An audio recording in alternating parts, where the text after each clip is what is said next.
You're listening to the Back Home Network, presented by Homefield Apparel.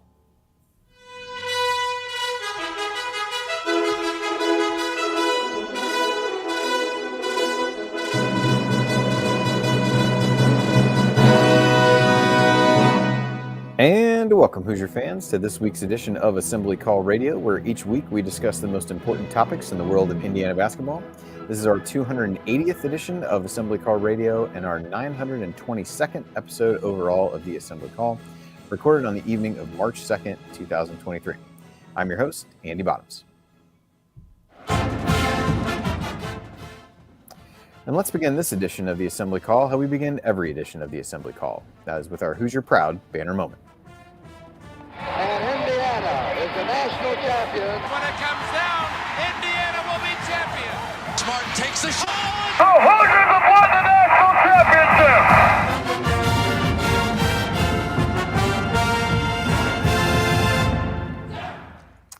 championship. In the interest of full disclosure, I will say that Jared wrote the banner moment this week, but I did not want his words to be lost to time. And he is they've had some pretty big storms come through Dallas, so I think he's going to join us here in a little bit, but was dealing with some of the aftermath of that. So, like I said, just want to give him credit, but I thought this was a pretty good summation of the week. So here goes. This week's banner moment occurred on Saturday when Indiana went into one of the toughest arenas in college basketball and emerged victorious. In that performance, Indiana showed everything you'd want to see from a national championship contender. A versatile All-American leader who is all about the team and willing to do whatever it takes to win. A superstar guard who can go get a shot on one end while playing harassing defense on the other end. A supporting cast full of guys who can make outside shots, play good team defense, compete with mental and physical toughness, and who understand how to support their star players. And a coaching staff that can devise a smart game plan, make adjustments, and get their players ready to concentrate and compete for 40 minutes despite all the chaos going on around them. Indiana's 8-point win at Purdue, coming on the heels of their 15-point beatdown of Illinois and Champaign, 2-point win at Xavier, and 1-point win at Michigan, are the most compelling data points of the season. And that is that this IU team really is different and has the potential to string together wins away from home in March. Now, granted, the Purdue win was sandwiched between a 15-point loss at Michigan State and an inexplicable 22-point home loss to Iowa, so triangulating who the quote-unquote real Hoosiers are is no easy task. And it may turn out that this group is simply not consistent enough to win more than a game or two in a tournament setting. But what we saw on Saturday in West Lafayette was real, and if Indiana can summon that kind of focused performance more regularly in March, these Hoosiers will be a team no one wants to see in their bracket. All right, let me introduce my co-host for this week. To my left, he is a longtime high school basketball coach in the state of Indiana, the founder of Delphi Bracketology, and the man that I lie awake at night worrying about. He remembers the days when a movie cost $1. Heaven help you if you ever decide to pop your collar.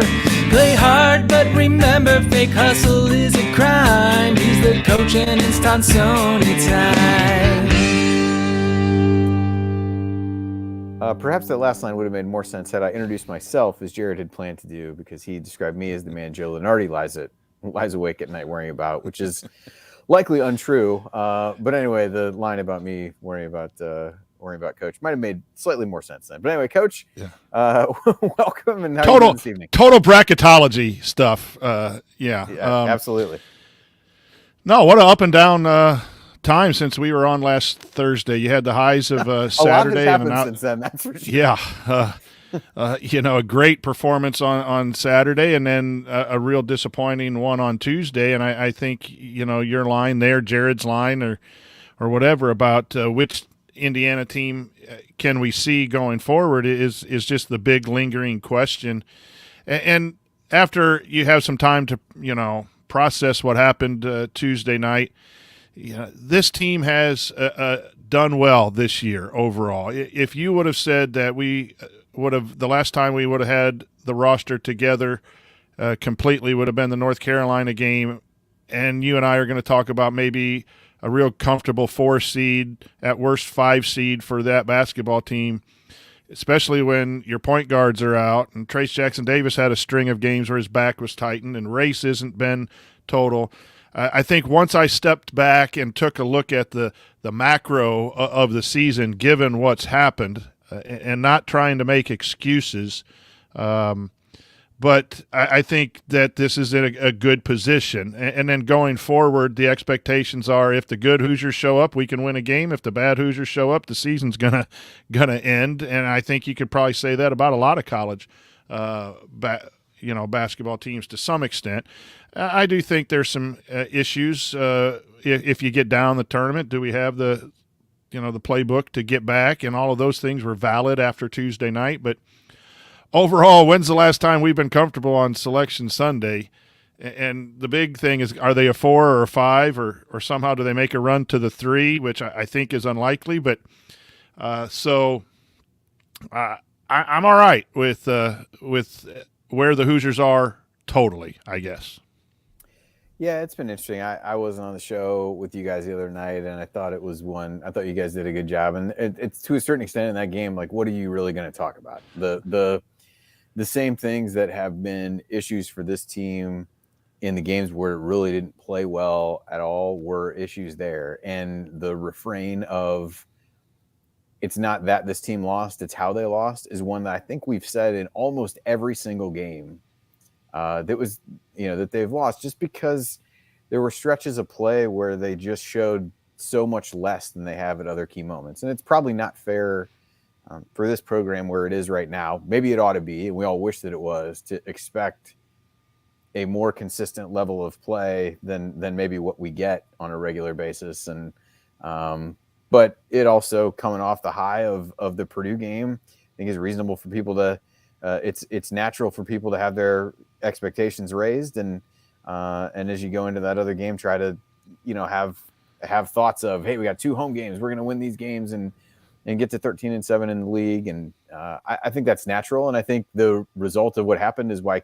people have kind of kept this team at arm's length over the course of the season, trying not to get hurt and trying not to, get too excited about it, which is probably somewhat telling of how the program has been in recent years, that even sometimes in the good times, you can't get as excited as you hoped you could without feeling like the rug's going to be pulled out from underneath you. But yeah, I think you're right. And I think that's where the bracketology part, and we'll talk about that a little bit more in a minute, of it forces you to step back and look at everything and not just be a prisoner of the moment of this game was awful, this team should drop 3 seed lines. It's just not how it works, even though it feels like it in the moment. And so I think that does kind of help frame a little bit of maybe our perspective on it a little bit differently, just because at least at this time of year, that's such a bigger focus. Now, maybe that happens earlier in the year, and I take a different tact when we go that way. But anyway, it does help kind of frame it up a little bit differently. But that being said, what we've got in store this week, in the first segment, we're going to talk a little bracketology, do a Big Ten regular season reset, which is incredibly difficult. And I know we both kind of have the Michigan-Illinois game on at the moment. It just went to overtime. So further complicating matters of trying to sort out all the teams with 8 losses. So we'll do our best to kind of at least reset the standings in the schedule. I don't think I'm smart enough to know what exactly I want to happen outside of IU winning over the weekend. So we'll take a shot at doing that. Segment 2, we'll look a little bit at the legacy of Trayce Jackson-Davis as he heads into senior day on Sunday. And segment 3, we'll answer your questions as part of our mailbag, as we always do. So all that is coming up this week on Assembly Call Radio. But now let's talk a bit about our presenting sponsor. Home field apparel. Wear one for the team. And this edition of Assembly Call Radio, just like all shows on the Back Home Network, is presented by our friends at Home Field Apparel, where they have the largest collection of vintage IU apparel that you'll find anywhere, with beloved logos like 2 different versions of the Bison and so many more, including the new women's basketball Big Ten champ shirt that they unveiled at the end of last week, and of which I ordered one for each member of my family. And the bottom line is that Home Field has something for fans and grads of pretty much every school, with unique vintage logos for all of them. And no matter what you buy, you know it'll be comfortable and the colors will last through many washings. Plus, you're supporting an Indiana-based company that came up through Kelly. And what can be better than that? Coach and I believe, are both wearing Home Field apparel right now, it would appear. Coach, I believe, with the Indiana State shirt. I'm judging on the color only. All right, good. Yeah, I've got a. They played today. Yeah, they won. And I've got this Hawaii sweatshirt on, which is probably the sweatshirt I've worn the most of any over the last few years. It's just super comfortable. So We are big supporters of Home Field and certainly encourage you to check them out. If you haven't already, you can go to homefieldapparel.com and use the promo code HOME to get 15% off your entire first order. That's promo code HOME for 15% off. Once again, that website, homefieldapparel.com. Wear one for the team. Buzzer beater. All right. Minnesota over Rutgers. Oh, really? They're checking the clock, but I think he got it off. Oh. As the home field music. Get your Rutgers gear. Or, no, get your Minnesota. Just get something from home field. Yeah, absolutely. There's actually some decent Minnesota stuff on there, to be honest, which I've not ordered because I tend to be of the opinion that I'm just not going to order anything from other Big Ten schools. But as has been well documented on here, you don't take that approach, and that's okay. No, to elongate the home field ad, there's just two different tacks. Yes, you don't want to wear schools that you don't like. I just like college gear altogether. I think there's some colors and some I wear out to where people can see, and then some I wear to, pick up dog poop or something in the yard when I need to. But there's lots of good stuff. So absolutely. All right. So let's talk a little bracketology first. Maybe give this Michigan-Illinois game time to end. So, Coach, I think you and the group at Delphi I haven't put out a bracket since Monday, and quite honestly, other than updating some of the spreadsheets I look at, haven't really attempted to. But you guys, I know, are in full swing, meeting pretty regularly. So, like I said, I think a lot of people after the Iowa game were like, "This drops IU to a 6 seed" or something like that, which was not true. It was just one game. It was a really bad game, no doubt about it. But kind of what did that do in the eyes of you and the team at Delphi, and where do you have them right now? Well, we say a lot on our podcast and in our committee room, one loss doesn't mean you automatically drop down. If you lose and a team behind you does something successful, then you may switch places, and if that is the difference between the 12th overall seed and the 13th, then you're going to fall from a 3 to a 4 seed. And I think ultimately that's what happened with Indiana in the loss. It was a big loss. It moved their metrics down quite a bit, their net rating down to 29. And the same night, I believe, or the night before, Gonzaga beat a real low opponent, but they beat them by like 40 points. And now Gonzaga is in the semifinals. They won their conference. Marquette won as well on Tuesday, which had been behind Indiana, and won their conference regular season. And I think those things are going to be tough to overcome. Indiana would have been ahead if they would have defeated Iowa and defeated Michigan on Sunday coming up. I think they would have had enough to stay ahead of all of that action. But I think Indiana just fell to, 14 overall, which is middle of the 4 seed line. And I think they're relatively safe unless they lose their next 2 games, and then compare to those teams that are on the 5 seed line if they do some solid work. So I think it dropped Indiana a seed line, but it really dropped them maybe 2 or 3 spots, but not because of the loss by itself, because other teams around it won. And I think Indiana's safely a 4 or 5 going forward. I'd be shocked to see them either higher or lower. Yeah, I think when I just have the bracket matrix pulled up, at least at what it is right now, they're right exactly where you said they'd be 14th on the seed list here, behind UConn with an average seed of 3.89 and just in front of Xavier with an average seed of 4.10. Once you get past Xavier, you go to Virginia, who's 4.32 is the average. And I think this average still might count a couple things from even a day or two ago. But there's a pretty big gap then between Virginia and St. Mary's, who's the next team to get to the 5 line. So, again, I think we all want to see IU win on Sunday, and I think that stabilizes things a little bit and probably almost guarantees them a 4 seed in some ways. It certainly depends on who they play in the Big Ten tournament and things like that. But anyway, I'm with you there. I think it's important for people to understand that for as bad as those things can look and feel, it truly is one game out of things, and losing to Iowa in and of itself is not a bad loss as another tournament caliber team. The margin obviously wasn't good for a number of the metrics that are on the team sheet, and that doesn't help a ton and speaks to how important some of those things are. But overall, feel like IU's still in reasonably good position. And would be hard pressed to see them fall past a 5, I would think.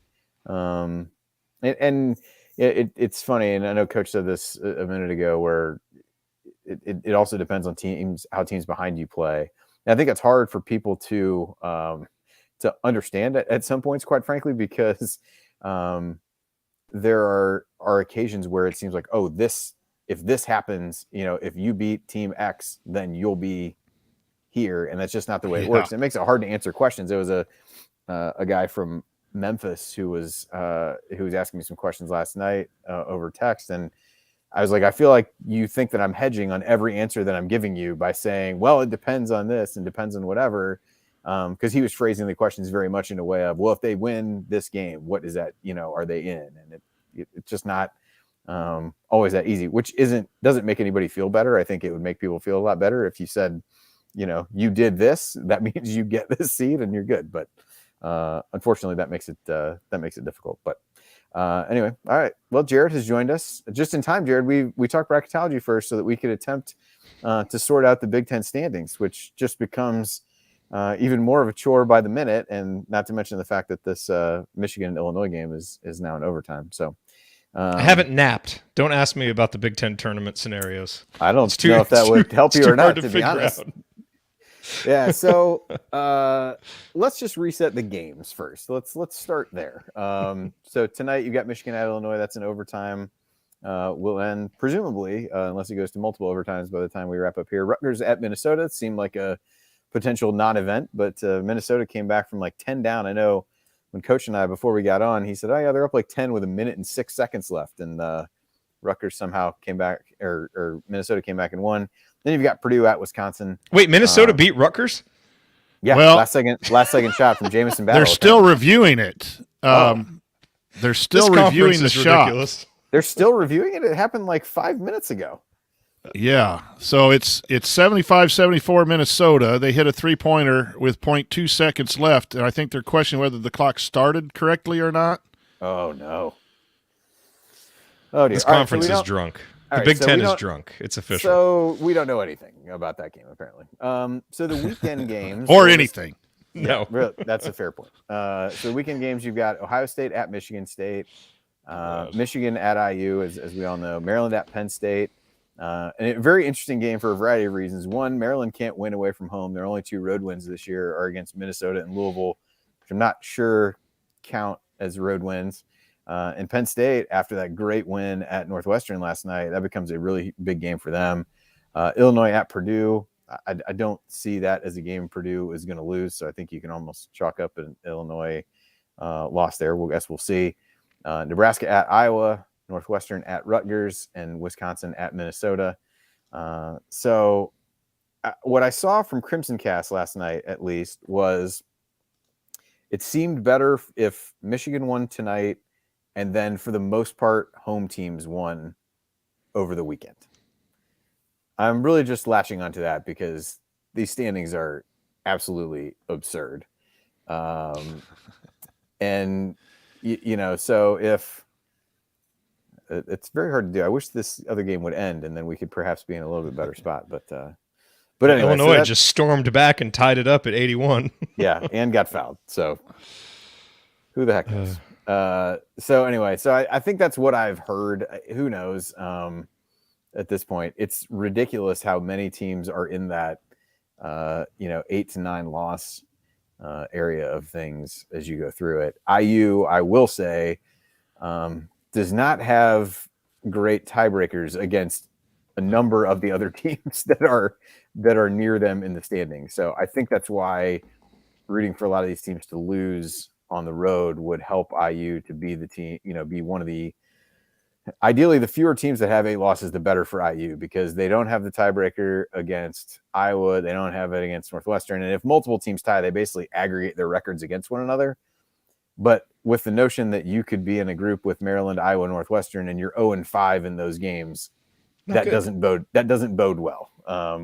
So they really, I don't know about you guys, man. I just want to get to the game Sunday.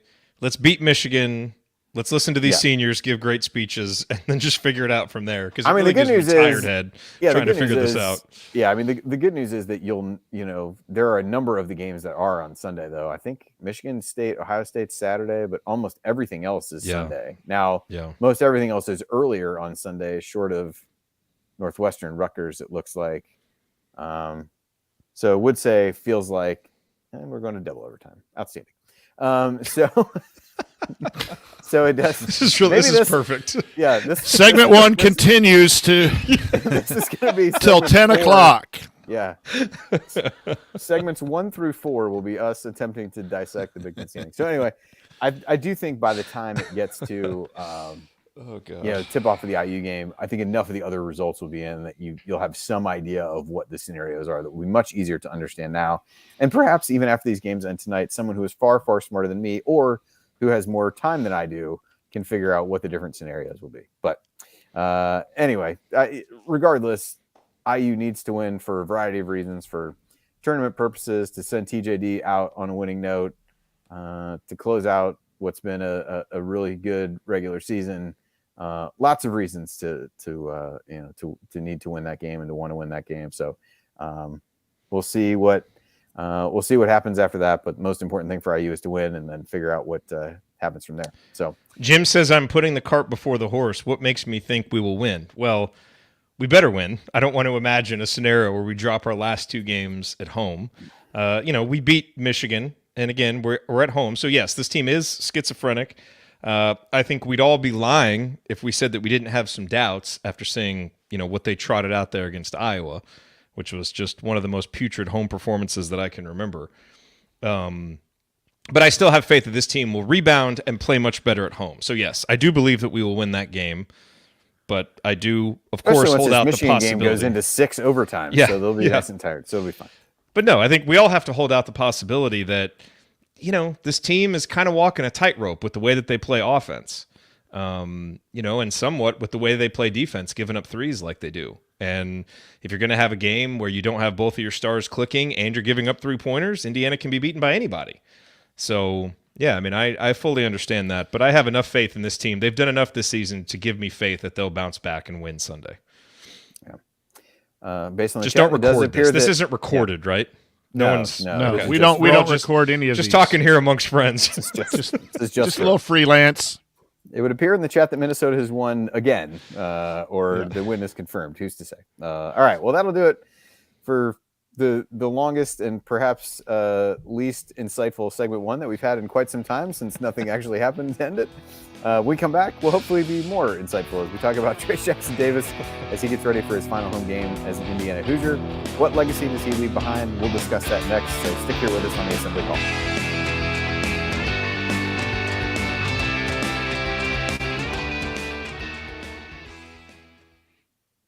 Jared, I don't know that I've ever heard you say putrid.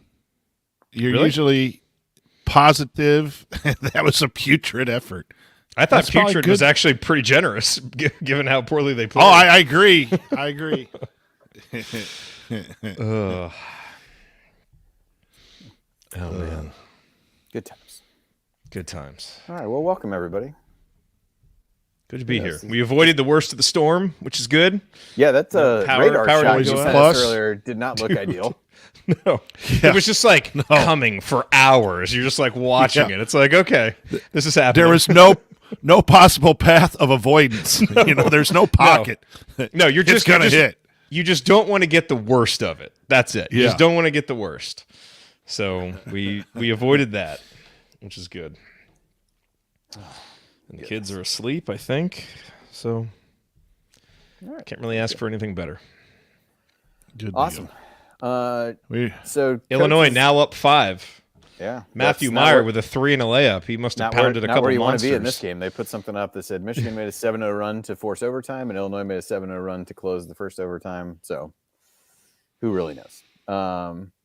So Jared, coach is recording and like producing, if you will. So I can continue to host, or if you want to do the TJD part, you're welcome to, since you had kind of framed it up in here. But we did that last week and worked pretty good. So I'm. Yeah, sure. I can do it. I can lead us off here. Okay, that's fine. I'm down with that. All right. Oh, Brad Underwood's getting getting upset in a shocking turn of events. Shafino! Oh,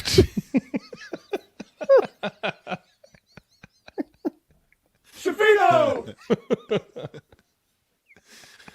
oh, that was fun, man. Brent, in 2013, the kids were at home in high school when we beat Purdue, and we went out on the porch, turned the music on, and just had a time. We didn't drink that time, but last Saturday, Brent was of age and I'm of age, and that was a couple hours of really chilly porch dancing. It was great. And a lot of frustration in losing to Purdue coming out in the Tonsoni household. So glad you got some appreciation out of that. Lots of appreciation. That was a great my moment. We knees appreciate you sharing it with us. I don't know that I was in any position to share it. I think I was just hitting buttons.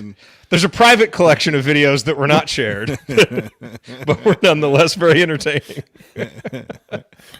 I'd be lying if I said I didn't watch the other one again the day after. And I've got it saved. Just the time I need to pick me up. Sometimes things going bad at work. Somebody walks by my desk and I'm watching that. I was like, just move along. There's nothing to see. Amy was filming from inside the house, and Brent's friend was filming outside the house. I think you got the friend version, but Amy's version inside, and her chuckling, laughing in the background while Brent and I were acting like idiots. I can only imagine her attempting to hold it together. Yeah. But wanting so badly to capture it on video that she just held it together just enough to She just shakes her head at us. And well, my favorite is after you sent the videos, then like 20 minutes later, you sent the picture of like empty beer cans. There was like a liquor bottle and like a random bottle of chocolate syrup. It was either Andy or Ryan. It's just like, what's with the chocolate syrup? yeah. Well, they're peppermint shots. You take a swig of Hershey's and then you do the peppermint schnapps and you shake it all up, and it's like yeah. Classic. That did look odd, didn't it? Yeah, there was definitely one of these is not like the other scenario, and you're just trying to piece. But it made sense. Piece together what was really happening. That's all right. Let's Seems get like to the segment two. the team might have celebrated like you, and they were still shaking it off. I know. By the time the Iowa game started. Yeah. I agree. All right. Let's talk basketball. All right, Jared. All right, here. Grab the wheel. Get us back on the road. We can't. Yeah. Are you playing songs, Coach?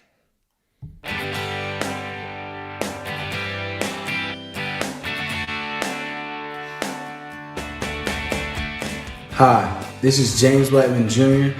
I never miss an open three, and I never miss an episode of the Assembly Call. Join Jared, Andy, Ryan, and Coach after every IU basketball game. Go Hoosiers. Thank you, James, and welcome back to the Assembly Call. I'm Jared Morris here with Andy Bottoms and the coach, Brian Tonsoni. And it is Thursday night, and so we have a sponsor for segment 2 here, our main segment, brought to you by our sponsor, Trueblood Real Estate. Jim Trueblood, a longtime friend of mine. Back when I knew him, he was a big Michigan fan. So I think he might have changed to Purdue as he got older, but he was a big Michigan fan. So he's probably watching this game right now with a lot of interest as Illinois leads 88-85 in overtime. But Jim is the founder and owner of Trueblood Real Estate, where he's been helping people in Indiana buy and sell property since 2006. And starting this season, Trueblood Real Estate is the exclusive and official real estate partner of IU Athletics, with a team of talented agents to serve you in Bloomington and throughout Indiana. If you're looking to buy or sell real estate in Indiana, you need to experience the Trueblood advantage. Go to truebloodre.com to learn more. That's truebloodre.com, and tell them the Assembly Call sent you. This is actually kind of disorienting, not playing the songs and doing this. I feel like this is what it'll be like if Xavier Johnson comes back and he and Jalen are trying to figure out who's running the show here. Might be a little bit of a transition period. Gentlemen, we are now a couple days away from Trayce Jackson-Davis's final home game at Assembly Hall, which, we all knew that we would get here, but, it hit me. It was either today or yesterday. And obviously I knew that this was coming, but it was like, oh my goodness, this is his last game. And for a guy who, came here 4 years ago, had such a big role from day one, and has just been the centerpiece for this program for 4 straight years. it's a unique situation. You don't often get a player like this that comes in, that is as highly touted as Trayce, that plays from day one, that produces from day one, that has clearly had NBA interest and opportunities to go, but sticks around for 4 years like this. And so it's a really unique experience, and one I think a lot of people have kind of talked about as we've gone through this season. Cherish what we're seeing, because you don't often see a guy this good play for 4 years. And so I'm obviously, really interested to see how he approaches this final game. Obviously interested to see how the team approaches it, especially after that Iowa loss. It kind of feels like it's one of those things. It's like for a long time, I feel like we kind of took these final 2 home games for granted. And then you beat Purdue, you lose to Iowa, and it's like, oh, this is real. Okay, we need to come out and actually play these games. And so obviously there's a big win to get. And then, it's always special listening to the senior speeches. I mean, I remember, being a kid, the Martha the Mop Lady posted today the senior speeches from 1993, and I remember those like they were yesterday. It's a real special moment. And I think for Trayce especially, just what he's meant in this kind of awkward tenure of IU basketball that he's been a part of. Came in for Archie Miller, might have made the tournament his first year if there had been a tournament, but COVID canceled that, and so he didn't. And then you go through the next season where the bottom just falls out at the end of the season. Archie is fired. Is Trayce going to stay? Is he going to go? He comes in, he listens to Coach Woodson, comes back, and we've really seen his game blossom in ways that maybe after his sophomore year we weren't sure were possible from a skill standpoint. And then I think this year we've really seen the leadership and the consistency step up and the production just go to another level. And so now, Coach, when you have a player like this, you start talking about legacy, because Trayce is clearly one of the most productive players in Indiana history. That's just a fact. You can't dispute it. If he scores, I think 56 more points, he's going to be number 3 on the all-time scoring list behind only Calbert Cheaney and Steve Alford. He's the all-time leading rebounder. He's the all-time leader in block shots.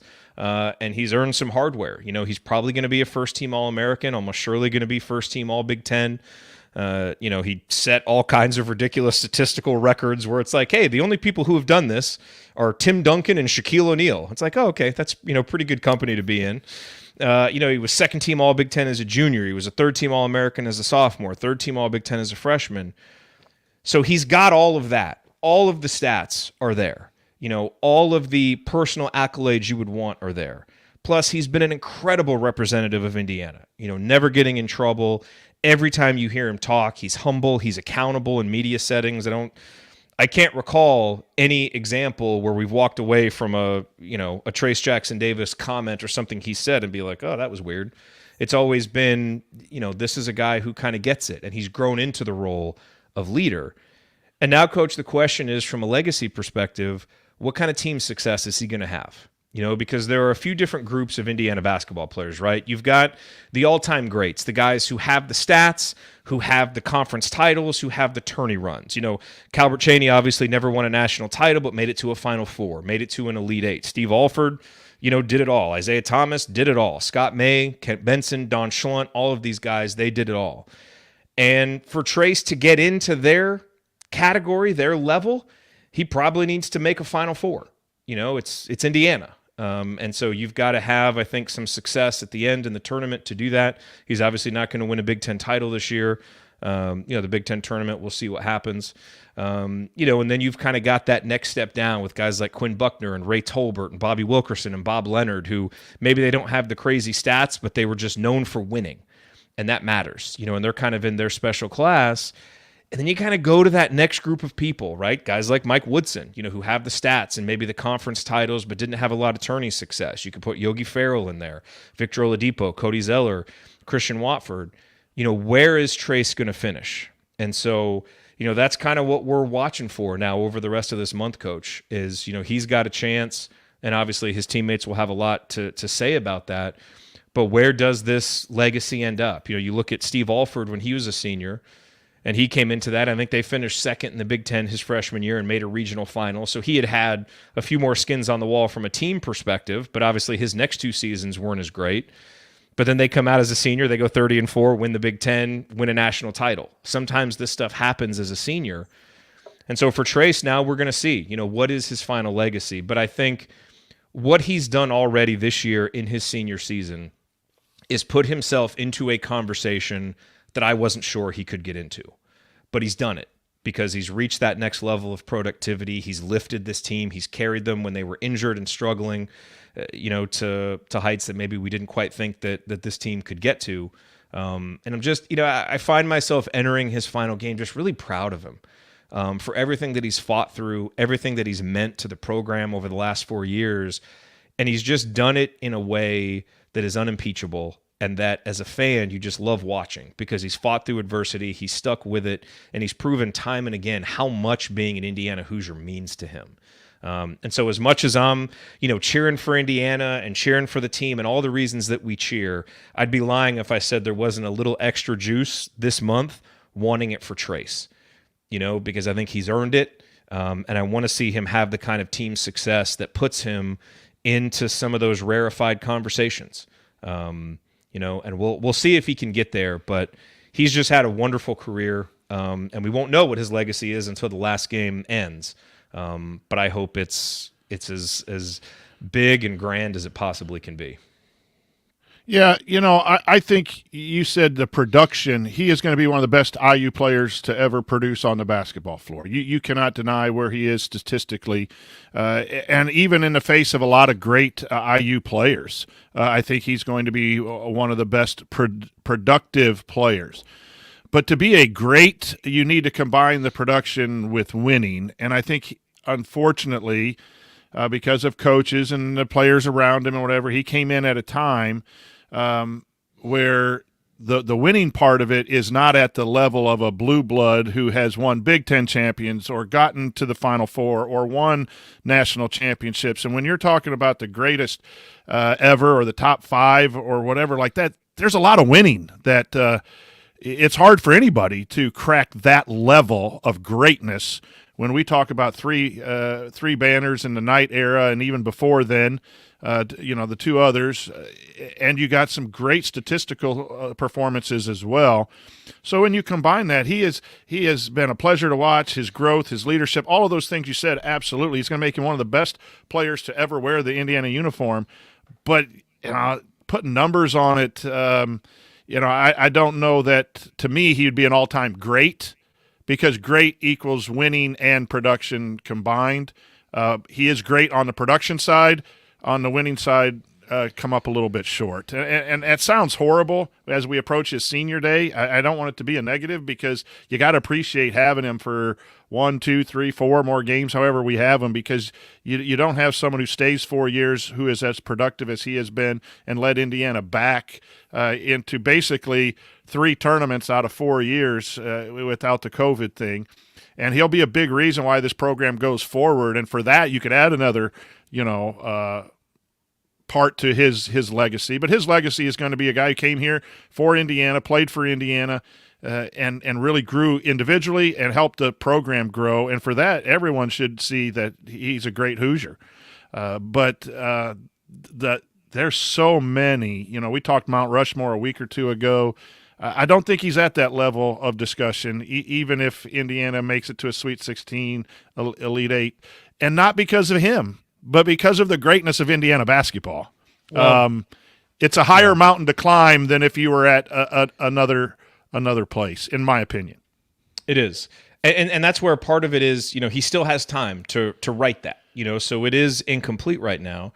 And I think, Andy, it's always difficult to put these things into context, right? Like, look at Alan Henderson, who I think is, probably the closest statistical comparison for Trayce in his career. That's the guy that he keeps passing for blocks and for rebounds. And Alan steps on campus as a freshman, averages 11-some points, I think 7.5 rebounds, and goes to a Final Four right away on a team that had 5 or 6 all-time greats on it when you look at that roster. And by the time Alan is done, in 95, he's still on a roster with another guy in Brian Evans, who would go on the next season to be Big Ten MVP. And I think, what did they do that season? They finished 3rd in the Big Ten, and they lost in the first round. And so you look at Trayce. Well, what would Trayce's career have been like if he had played with other all-time great players, or with an all-time great coach, which he certainly didn't his first couple of years. And so that's where the context can be a little bit different. Is I do agree with Coach that, when you start getting up into the upper reaches and start, splitting hairs and separating guys, winning does matter, but you also can't separate winning from the time and roster and coach that a guy played with. And that's what makes this kind of difficult. But at the end of the day, the winning does matter. And I think that's why for Trayce, there's a Big Ten tournament coming up that Indiana has never done well in. Can you be the first guy, to win that? And there's an NCAA tournament that, this Indiana team, we don't always know what to expect from game to game. But if they can make a run there, can that change it? And it's difficult. It is difficult to put those things into perspective sometimes because so much of the team's success is dependent on the people that you play with.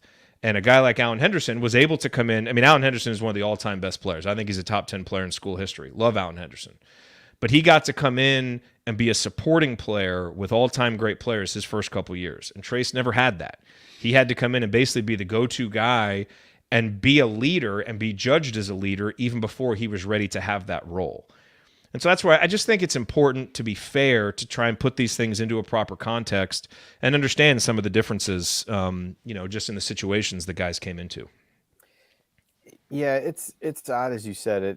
When I look at it, it kind of takes you back a little bit to an older time from college basketball when you watch these guys and you're able to watch them over a 4-year career and watch that evolution. And I think in a lot of ways today, I'm going to sound super old as I, talk about it this way, but that's pretty rare to have, as you said, a guy who came in highly regarded, who stuck around. I think there's different circumstances each time that made him come back and not go off for a professional career. And regardless, I think it's one of the things that you really like about college basketball, not just IU basketball. And certainly we have an affinity for that, but like to be able to watch a guy like him really, obviously he and Yogi are very different players, but it reminds me from a career arc standpoint, a little bit of that. And yes, he didn't have the overall success that a Yogi did, but personally to be able to, watch him develop into more of a leader, and diversify the things that he can do, especially this year. You think about how well he's passed the ball, and last year he really added more of the shot blocking with more consistency, and just how he's grown, and he hasn't grown in the way that says he's stepping out and making threes and doing whatever. But I think he's brought so much, evolved so much, and been such a great representative of IU for 4 years in a prominent role, which is kind of hard to do as a post player. And you mentioned, he was really the go-to guy from day one. That's a really tough thing to do, no matter what year in school you are, to be. And we've talked about that, how many times over his career on the show. Like, it's difficult to win and win consistently when your go-to guy is a post player. And so it's just been a joy to be able to watch him. And it's very hard to put him into any real context, because even Alan Henderson, as you said, was, maybe his senior year he was more of a go-to guy, but really there were not other points that he was there. And even Damon Bailey was still there when he was in that season, certainly on those teams that we talk so fondly about, in the early 90s. He wasn't the focal point of those teams. He was an integral part of those teams. And so that's why even comparing Trayce to him is a little bit odd, but there's just not a lot of guys like him in that regard. So it's been awesome. And it's kind of hard to believe it. Like it feels like the calendar turns to March and it's like the season is almost over. Seems like it turns quicker. Maybe that's because I'm feeling the impending bracketology selection Sunday deadline looming, but it definitely feels like as you kind of turn the calendar, it comes up quickly. And for as long as the season has probably felt in certain times for him and for fans. But, I'll go back to the season, him really like just trying to gut it out and carry this team whenever he could. And that's the part that reminds me a little bit of Yogi and the way that he carried that team his senior season. Dale in the chat says, I've watched IU basketball since the late 60s. Yes, I'm old. And TJD has been one of the most enjoyable players to follow all 4 years. I have to say, I've been surprised by the amount of people that have emailed me and the people in our community. And we are really blessed in our community to have a lot of fans who have been around, for the 70s and the 60s and the 50s. Like, we have some fans that really, or some community members that really have the full breadth of Indiana basketball. Whereas Andy, you and I really came of age in the late 80s and early 90s. And we obviously know about all the other teams, but we didn't live through it. Coach was there on campus in 87 and lived through some of those. And I've been surprised by how many people who have been around for a while have been so complimentary of Trayce. And kind of like Dale said, put him in that list. Again, and he says it, the most enjoyable players to follow. And I think that's a really interesting way to phrase it, because he hasn't been one of the most successful players, and there's been a lot missing during his time. But I do think that's an interesting way to put it, that he has been an enjoyable player to follow because you've been able to watch him grow. And the thing is, you guys think back to the post-game shows that we had during the Archie Miller era, during those last 2 seasons. And we would talk a lot about Trayce being inconsistent and, well, Trayce didn't do this game. And boy, you really need more leadership from Trayce. He's like, hey, he's a freshman and a sophomore. No one was saying that about Alan Henderson because you had all these other guys to lead. And so, and I don't want to just make it a comparison between those two, but I just think it's a really interesting analog, especially because Alan Henderson's senior year has always kind of been held up as this remarkable statistical achievement, which it was. And Trayce's season has actually been better. Not quite the same number of points, but more rebounds, more blocks, more assists. And you talk about Yogi, Andy, and, Yogi, obviously that Big Ten title and that Sweet 16 run as a senior, that was his. He kind of became that fully realized leader and was great, but he also kind of benefited from coming in as a freshman and playing on a team with, again, like 4 all-time great players, and so I guess I say that just, Coach, to try and keep it in perspective, because it is going to be said a lot, boy, Trayce just hasn't had the team success, and I agree, and that's why I think Trayce is a top 20 player. He may be a top 15 player, and then I think you really have to start, kind of parsing things from there. But I do think it's important to remember that every guy comes in at a different time. Walt Bellamy was an incredible player and didn't really win a whole lot. Now, Bill Murphy will tell you that one of the teams that Walt Bellamy was on was playing so good by the end of the year, they probably would have won it all, but they didn't make the tournament because it was a different time and you had to win the Big Ten. I think they lost to Ohio State maybe on the last day of the season. But it's just, I think it's important to keep that in mind. It is a fair comment on Trayce's career that he hasn't won. But it's also important to remember that Trayce has not had the benefit of playing. Like Jalen Hood-Schifino may in the future go down as one of the all-time talents and may have a great NBA career. He was only here for 1 year. And outside of that, who has Trayce played with that's even a top 75 player in IU history? Is there anybody? And so I think that has to enter into the conversation some. Yeah, and it's just, I don't know if I enjoy discussions like this because you enjoy him. And I don't know that he has to be top 15, top 20 to still enjoy him and going to miss him and for what he's done for Indiana basketball. But, usage rate, too. When you play 40 minutes, you're going to get a lot more rebounds. You're going to get a lot more shots. And he's had a coach who fed him the ball for 4 years. If Alan Henderson had someone who fed him the ball and didn't have anyone else around him, would their stats be better, too? And I'm not trying to take anything away or be the negative guy, too. No, but that's the fair way to look at it. Yeah, stats are stats. Trayce Jackson-Davis has been a good Indiana Hoosier. The difference between good to great is winning in my book. He took the opportunity he had and made the most of it and grew, and that's what we want from young men who wear to Indiana University, and he became a senior leader, and we're going to be a 4 and 5 seed. That is a heck of an accomplishment, and a lot of it goes to him, especially the way he's carried this team this year. That's going to make him one of the all-time bests. But, man, when you start parsing that top 10, top 20, when we've had 3 championships in my era with some guys like Quinn Buckner who don't have the stats, but I think he's a great player because he led the team to an undefeated season and then, national championship, and Isaiah national championship, and even role players on that. Obviously don't have the stats that TJD does, but, there were some players there that really helped Indiana become what Indiana is. So I it's not. I just can't put him in a top pocket of Indiana basketball players without winning. No, I agree. But I agree, and that's the difficulty. That's why the legacy discussion of Trayce, I think, it's a difficult one. It's one we're going to have now because it's his last game. And I think a point that you made earlier is really important. Trayce helped get this program kind of back on track, make the NCAA tournament last year, win a game. Hopefully this year we take a step or two, beyond that, maybe more. And that will help, especially if it leads to something more here in the future.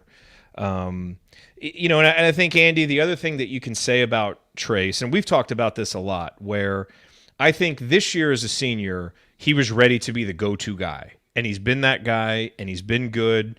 And I think this team would have been even better if they had been more healthy throughout the season, but he was finally ready to be a go-to guy. I think Trayce, freshman, sophomore, junior, was much more, his game and his mentality was much more well-suited to be a second option or a third guy.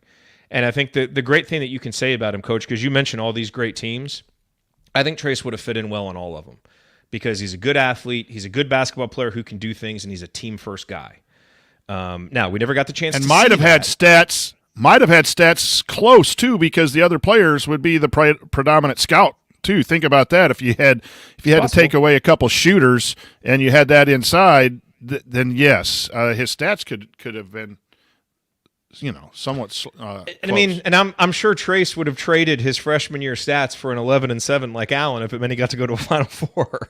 You know what I mean? Right. So right. It's the fun and challenging part about following a program like Indiana. There's such a rich history, and man, it's hard when you start going up the list. It's hard to bump up, a little bit higher. So I just and to a certain extent, Coach, you may be right that right now maybe we shouldn't even be having that conversation, and we should just be enjoying what he's doing as a senior, fully indulging his final home game and his senior speech, because the truth is I don't know when we're going to see a guy like this again. Yep. Jalen Hood-Schifino is so good as a freshman, but we know we only have him for a limited time. And when's the next time a guy is going to come in and be this good from day one and be here for 4 years and give us the privilege of watching him grow and develop? Because if he had left after last season, I don't know that Trayce leaves a big legacy. There wasn't a lot of winning. We never got to see him kind of fully materialize as a leader, and that's the privilege that he's given us this season, is seeing all that come to fruition and finally seeing what kind of player he can be. But that's what happens to seniors in college basketball, So I'm really happy we got to see it, Andy. And like I said before, I just hope that there's a lot more winning to come for him, because I think now he's put himself in a position where I feel like he's earned it. Now the team and he's responsible for the team and his teammates, and everybody has to come up and do it. So saying he earned it doesn't mean anything. They've actually got to go do it. But I feel like he's put himself in a position to where they can do it, and I really hope to see them do it, because I want to see him go out a winner. Whatever that means, I want that to be part of his legacy. Yeah, I agree with you, and this is. I don't know if this team is better suited for NCAA tournament play than maybe some others have been in the past, but I do think this team will benefit a lot from getting out of the Big Ten and into the and into the NCAA tournament where you're playing somebody different, who it's not just a absolute street fight every game. His and fans some will of that, benefit from and you can. play. Certainly everybody will. As long as Larry Serrato's not there, we're all winners. But yeah, I think. And I think the way that they can, some of the things they've been able to do from a pick and roll standpoint and things like that, I do think they can give people problems in those kinds of settings. I just think sometimes the Big Ten is just such a, grab, bump, all that stuff as you go through. It just is hard to get that continuity. Now, maybe that'll prove to be wrong, and the Big Ten will again underperform in the tournament and all those things, and those storylines will be back out. But I do think as you kind of spin this forward to whatever happens between Sunday and then the Big Ten tournament, I do think they profile in some ways as a team that could give people trouble depending upon the matchups and things like that, which is hopeful. And I think that's what you'd want for him. I think, you got to see Yogi get rewarded for some of that patience and evolution. And I think that's ultimately what you're trying to say. His reward was leaving him that Big Ten title. And it wasn't a reward that it was something that he earned. And the way that team played, they earned it. And so I think, you almost want to see something like that, some of those moments as a reward for Trayce. Not that he hasn't had a ton of great individual moments and wins for this team over the course of the season, but something even to step above and beyond that to, I don't know, validate him or whatever you want to say. That's probably too strong a word, but yeah, it's interesting to see, and has been an easy guy to root for. I guess is probably how I would leave it. All 4 years, and we talk about doing and saying the right things, and and I think you've seen that from him over the course of the time, that there were games when his effort wasn't always as consistent as it's been this year, and I think that's part of maturing and growing up a little bit. But just a guy that had just been a joy to cheer for and support, and hopefully get a lot more games to watch him do it here as we go forward. Well said. Any other final thoughts on Trayce? I mean, obviously, we'll have a more full legacy talk, I think, in the offseason because we just don't know enough right now. But look, we always, for the post-game show on the final home game, we always delay it so that everybody can watch the senior speeches. So expect that to happen on Sunday. We won't go live right after the game. We'll do it sometime after so that we can listen to the speeches, because I really think it's one of the most meaningful moments of every season for a fan, is to get those speeches. I feel cheated that we didn't get one from Al Durham. It's just I think when you watch a guy for so long, it's such a great way to then kind of hear what they have to say. And so I just think it's so important to focus on those and take those seriously. So we'll do the post game show after that, but. Can't wait to hear what Trayce has to say. And I imagine there will be a very long, loving ovation when he takes the mic, as there should be. Because you just, like I said, you don't often get a guy who's here for that long that is that productive and that has just shown time and time again how much being a Hoosier means to him. So, any final thoughts, fellas, before we hop into the mailbag? Nope. All right, Coach, cue that theme music. It is time for the mailbag. We got a lot of questions from our community members, and we will answer those next. Stick with us here on the Assembly Call. Shafino!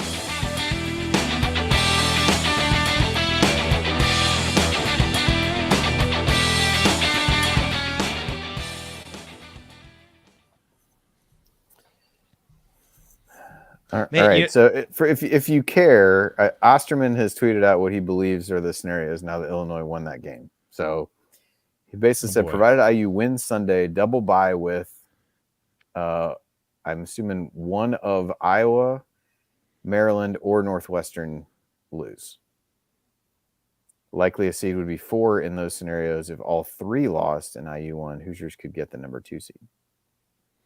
Okay. So Iowa plays Nebraska at home, Maryland plays at Penn State, Northwestern plays at Rutgers. I mean, that Maryland, I think, would be fairly unlikely to win, given that they can't beat anybody on the road. And Penn State's playing for their tournament life. Did you guys talk about Penn State in the opening segment? We touched on it a little bit. Yeah.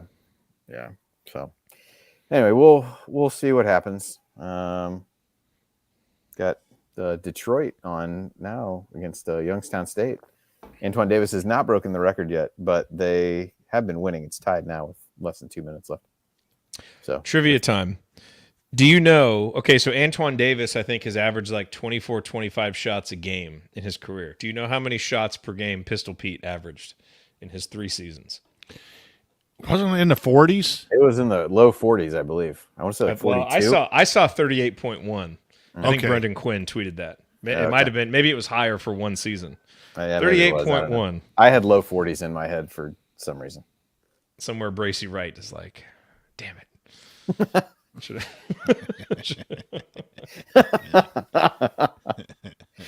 Although, I mean, Bracy Wright basically got the Antoine Davis treatment, really. I mean, I think Mike just went to the extreme with his son at Detroit. But, man, Yogi's an interesting one, too. Because, Yogi's freshman year, obviously they win the Big Ten with, Victor and Cody and Christian and Jordan and all those guys. And then, Yogi's senior year, obviously he was the catalyst and became just a terrific player.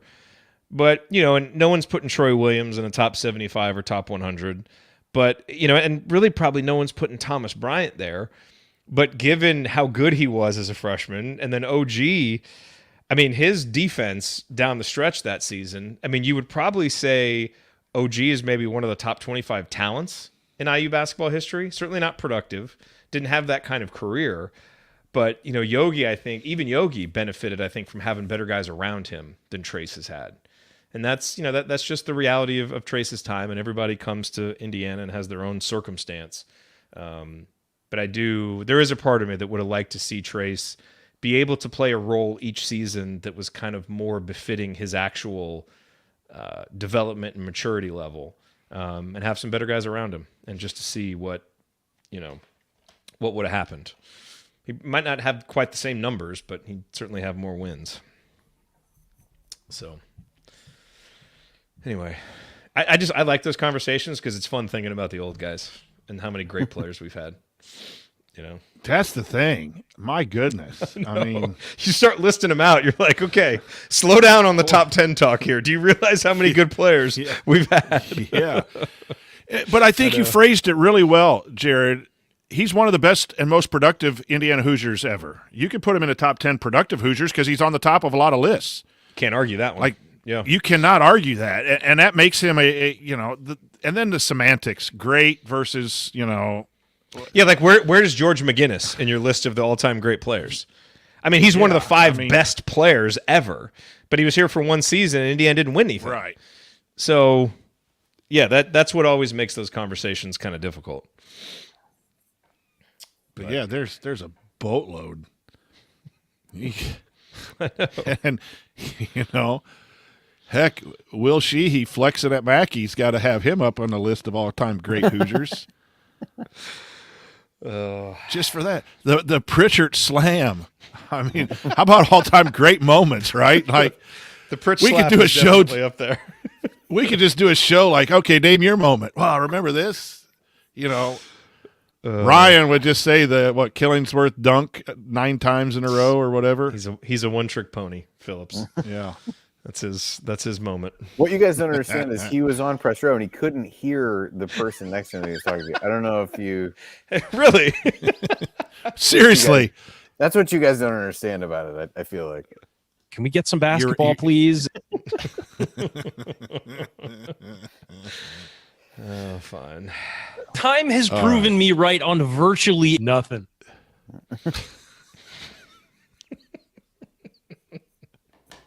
What's he doing tonight? He's at like a high school basketball game or something. I'm like avoiding hail and honored. Storms, and I'm here, and he's getting honored for the sweet jump shot by his old high school coach for his sweet baseline jumper that he has. That's right. I think I have a whole set of. Oh yeah, here we go. I had a lethal jumper. I was lethal from the baseline jumper. I'm 6'3", decently athletic. Absolutely nothing.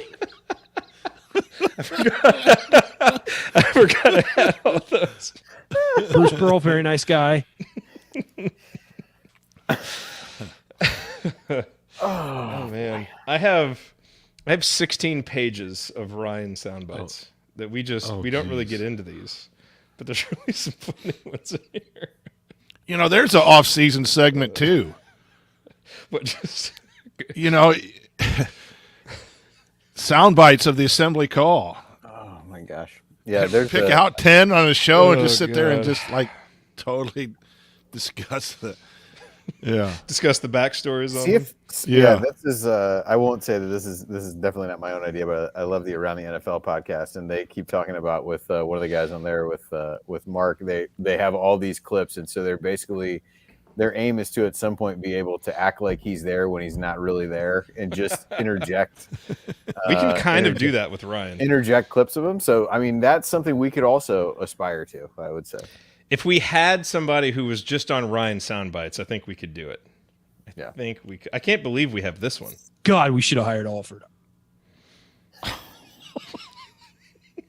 Have you ever paid attention to basketball in your life? Because being a parent's super important. I got like a whole page of him downgrading the importance of parenting, which is, certainly an odd choice, but okay. Yeah. Odd choice for him saying it, or odd choice for Jared clipping a whole page of parenting advice from Ryan Phillips. Oh no, his is not advice. Okay. I'm a little concerned at the amount of time that Jared has spent listening back to Ryan in order to compile this encyclopedia of things. It's got to hurt his mental stability to listen to all that all the time. There were a couple years there where after every show I would go through and kind of listen to it again and pull out the drops. I can't do that anymore. This was pre-children. There's so many things you have time for before you have kids. Kids come and I'm like, what needs to be cut out of my schedule? Oh yeah, reviewing every episode of the Assembly Call and pulling out sound bites. Yeah, let me get rid of that. He looks like an orange on a toothpick. Oh gosh. I think the key stretch was the one where Indiana just didn't score for like 12 minutes. Always. Unfortunately, that one's been relevant for many seasons. Okay, I guess let's jump into. Boy, I wonder what coach that could have been under. 8 years, never hosted. 12 now. 12 years. All right. I think Harms is largely stiff.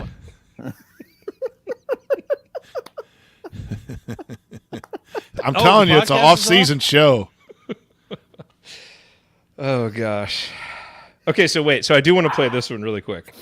This was a really funny moment where Ryan didn't know that we were still on the air. Yeah, Andy, you'll remember this. I know exactly when you started playing this. I remember this exactly. I didn't know we were still on. Yeah. Yeah, well, we're still on. Yeah, we're still on YouTube. YouTube. Yeah, I didn't know. It doesn't matter. We didn't say anything bad. No. Andy's scoffing at how you still don't understand how the show works. I thought we were off. We had this exact conversation. I thought we were off, and it was just three of us talking. No, this is still on YouTube. Hi guys, Jared, why don't you pull up the sound drop from not very long ago when we made this same revelation? Okay, let's go to the mailbag. It's time.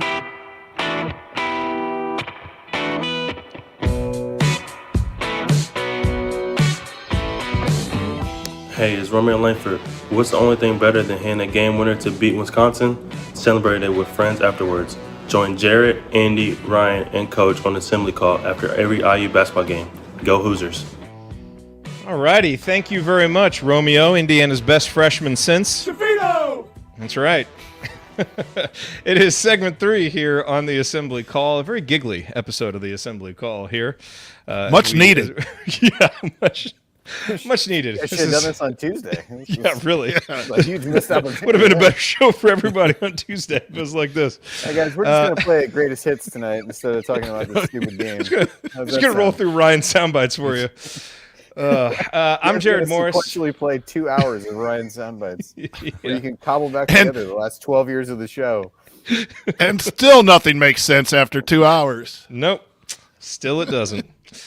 Well, you heard him. I'm here with the coach, Brian Tonsoni and Andy Bottoms. And we just spent some time talking about Trayce Jackson-Davis's legacy. And now we're going to jump into the mailbag. All these questions submitted via our private IU basketball discussion community, which you can learn more about and join at assemblycall.com/community. Guys, let's jump into these. So the first one is from Michael. He says, some have said that IU is a team that either goes to the Final Four or loses in the first round. Do you subscribe to this idea? Which do you think is more likely if X returns? Andy, why don't you lead us off here? I don't know that I would go so far as to say those are those are certainly two extremes. I don't know if those are the two extremes. I think the X component of it is difficult, right? Like we talked about this a little bit last week, and now we're a couple more games into it, and he hasn't come back yet. I think it's really difficult to reintegrate somebody, even as crucial as he was to this team early on. It's a really odd time to try to figure out how to use him and get him back in the lineup in some form or fashion. I think the only way you can really do it is to bring him off the bench. Hopefully, he can give you a spark here and there. Ideally, not put a ton of mileage on him given the injury as you go forward, and so.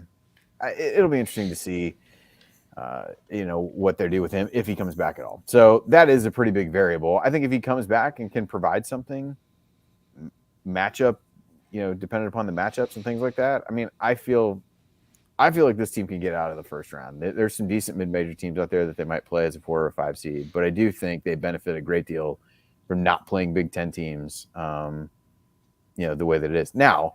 Given IU's propensity to foul, even by the somewhat loosely interpreted rules in the Big Ten, that might become problematic in a tournament setting. But I guess of those two options, I think if they can get anything out of X and get a couple games under his belt before they get to that point, I guess I will take the optimistic route and say the potential Final Four run is more likely than bowing out that early in the first round, which is also a difficult thing to say after the way they played on Tuesday night.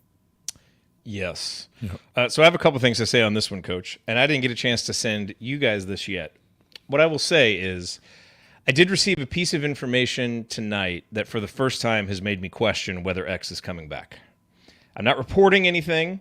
I'm just saying that for the first time ever, I'm kind of wondering if it's actually going to happen. Now, we'll see. That may mean nothing, and he may play Sunday.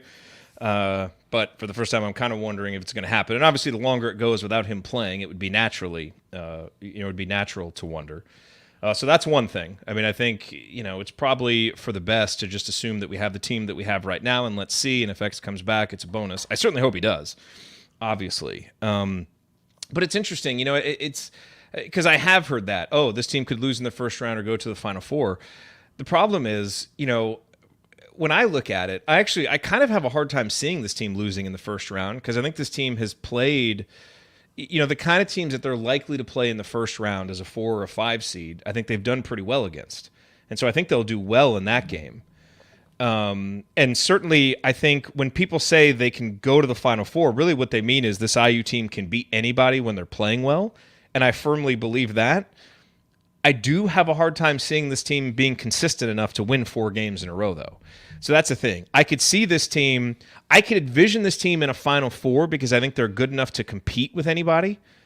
They could also lose by 15, which is what they've done in 7 of their losses this year. But I think the problem that I have with this team right now, and I think it's fair given the win-loss they've had over the last 6 games, is we haven't seen the consistency yet. Now, maybe that comes, and maybe they go on a run in the Big Ten tournament and go on a run in the NCAA tournament, and we look back, and it's like, oh, boy, that was weird how they lost that Iowa game. But just based on the evidence that we have right now, I think the most likely outcome is win the first round, and it kind of depends on the matchup in the second round, because I certainly think this team could make a Sweet 16, but I won't be shocked if this team wins in the first round and then loses in the second round just because Jalen's off or the bench guys are off or whatever reason, because the thing that we've learned about this team, Coach, is they do kind of have a pretty narrow path to victory, and they've been able to do it a lot because Trayce is so damn good and Jalen sometimes is transcendent. But gosh, that's a hard way to win game after game after game in a row when you don't have any at home. Yeah, and once you get to the second round, you're talking about if you're a 4 seed, you're playing a top 20 team. With talent and the ability to score and defend. But I think the premise of the question it perfectly fits this Indiana team, that they are inconsistent. When they're good, they're capable of going into a 1 seed in a hostile environment in West Lafayette and winning in a great fashion. And then they're also capable of coming home in a comfortable environment and losing by 22 to a team that can't play on the road. So until they can find that consistency, then you don't know and you can't predict. I do not believe this team is a Final Four team, but I do believe they can be a Sweet 16 team and win a game in that Sweet 16. So I don't. If they're a 4 seed, I feel a little bit better. The 5-12 matchup sometimes there's always an upset or something there. But I agree with you. I think Indiana with their post and their with Hood Schifino will give some teams some fits on how they're going to guard. I think Indiana's offense takes a step up against those types of teams. It's just that next round. So I think the premise is a good thing because it brings out the inconsistency in Indiana, and I think that's just reality. Yeah, which really goes along with Tim's question. He said, considering the 2 different IU teams we saw within a 4-day span, is that behind us, or is it a concern that this team could copy that in the NCAA tournament? I really want to say that is behind us, but curious about your thoughts. I mean, Andy, it's not behind us until it's behind us. So, you beat Michigan, you win the Big Ten tournament. It's like, oh, we won 4 games in a row. Maybe that is behind us.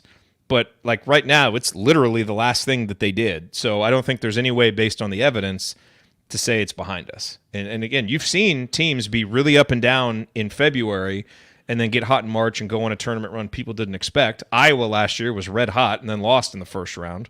So these things don't always follow the pattern that you think. But, I mean, you agree, right? I mean, based on the evidence, it's really hard to just say that's behind us. Yeah, and we talked about this a little bit before even you got on. I mean, the common theme that we've had in most of the losses is coming on here and saying, it's not that they lost, it's how they lost. And I don't think if that's not out of you by this point of the season, I'm not sure what all of a sudden is so magical about this particular loss that now you just purge that from the realm of possibility altogether. So doesn't mean that they can't go on a run, but I also think it's why people have, given recent history and things like that, kept them a little bit at arm's length and struggled to really get confident of, this will be fine every time a game gets off to a slow start. And I think people were starting to feel that way going into the Iowa game. This is not directed at you. I feel like you think I'm talking directly to you. Because I kept texting you guys, we're going to be fine. We got this. This is not an intervention. Middle of the second half, I'm like, okay, I think I'm officially worried now. You're a little bit ahead of the curve on the positivity scale, so I feel like you were getting there maybe earlier than other people, so that's fair. But yeah, I mean, I think in general when you when you look at it, it's those kinds of things, both within this season and in recent seasons that have, I think it's going to take a while before people really feel like that's totally out of the team's system, if you will. And so I don't think it's probably reasonable to expect that couldn't happen this year. So that's my 2 cents at least. Yeah, I mean, just, look at the losses. They've lost, 10 games so far? 7 of them by 11 points or more. I mean, Coach, at this point, it's a feature, not a bug, in the sense that this is just part of how we play. We're built around 2 star players who take inefficient shots. And so they have to be awesome or have a lot of 3-point shooting around them to make that work, all while playing really good defense without, with your best defensive player injured and on the sidelines. So, I think it's fair to kind of, criticize and be disappointed in it, but it might also be that was the way to maximize this roster and get the most out of it. I think those 2 things could actually be true. So it's not necessarily a criticism. It's just, this is the reality of how this roster has to win games. And sometimes when it's bad, it's really bad. But when it's good, it can be really good. And that's the thing. This team can beat anybody. But they could lose to 20. Against any good team, they could lose by 20. The thing that I have focused on this week is the defense has been extremely disappointing. They're now 49th or something in KenPom defense, which if we end the season that way is the worst defensive KenPom rating since Archie's first year. That's not something I thought would happen under Coach Woodson. And that's probably because X has been out, Race had been out a little bit too. But you've seen both the offensive efficiency numbers and the defensive efficiency numbers fall in the last 5 or 6 games. And that is a concern to me. Is it's not behind. Still optimistic that last year they found it in 2.5 games. They won a couple games in the Big Ten tournament, lost on a banked-in, heave from an 18-year senior. So I think there's a chance. I'm not giving up hope that they can't string 3 or 4 games together, because I do think they got 2 outstanding players and the ability to guard. It's not like the cupboard is bare. It just there are some stats and some signs that lead to, I don't know if we can win 3 or 4 games in a Big Ten tournament if needed. I don't know that we can win 4 to get to the Final Four. That hasn't been shown yet. And when Indiana had that 5-game winning streak, they got some benefits of who they played and when they played too. That happens. But, I said in the opening, you weren't here, I'm really happy with this team because it hasn't been complete since the North Carolina game. You know, Hood Shafino was out at Kansas, and then X goes down, and we don't have him for the whole year, and then Race goes down, and when he's come back, he hasn't been, and we're a 4 or 5 seed. But That's pretty good. You know, we are a 4 or 5 seed because we're not complete, and we're not the defensive team we thought we'd be, and probably not the offensive team we thought we'd be, and so that. You know, to sit here and say we're a definite Final Four team, that to me, I wish we can be, and I will hold out hope and root like hell. But for me, man, that Sweet 16 is, if we get a Sweet 16 with all that stuff happening, I think that's a pretty solid year for Coach Woodson and the staff and the players, given the roster construction and the injuries. Yeah, I agree. Coach, this next question is for you. This is from Jared, not me, but Jared from our community. This is for Coach. Does he think Coach Shrewsbury leaves for the Notre Dame job if it is offered or stays at Happy Valley? And if he does leave, will you leave the assembly call and start a Notre Dame postgame show? I added yes, he goes. Yes, he goes to Notre Dame. No, I have signed a lifetime contract. That's right. Here with the assembly call. Is that like Coach Cal's lifetime contract, though, that, you know, one bad season and people in the chat mob are going to be asking you to go to Texas? Yeah, probably. No, I mean, it's going to be hard to win consistently at Penn State, just given the tradition and the football and all of that. I think it's a great spot to get started and show that you can run a program. And, you know, if they win a couple more games, they could be in the NCAA tournament. I mean, Penn State and NCAA tournament, that's a heck of an accomplishment for a coach. And I think his pedigree of working with Brad Stevens, being in the NBA, working, you know, with Painter at Purdue, getting to the ACC, another big-time league, at a place where winning has happened at Notre Dame. And I think the draw of recruiting is a lot better than at Penn State. So who else? Porter Moser was also interested in that, and I think those are the two candidates that I've heard have mutual interest both ways. And I think both of them. I don't buy Fran McCaffrey. He's the other name being mentioned. He might leverage it for a contract extension, but I don't buy Fran McCaffrey to Notre Dame personally. He's got his son coming. He's recruited well. I'm not buying it. Yeah, I don't like Fran. I will say I watched a decent amount of that Northwestern Penn State game. I mean, Shrewsbury gets a lot out of what he's got. Yes. It isn't always pretty. Some of the Jalen Pickett backing somebody down for 12 seconds to do whatever, but they move the ball well. Their spacing is good. They definitely use the 3-point shot to their advantage to try to offset some of the deficiencies that they have. Put some real dudes in that system. Oh boy. Well, and there's a window in it.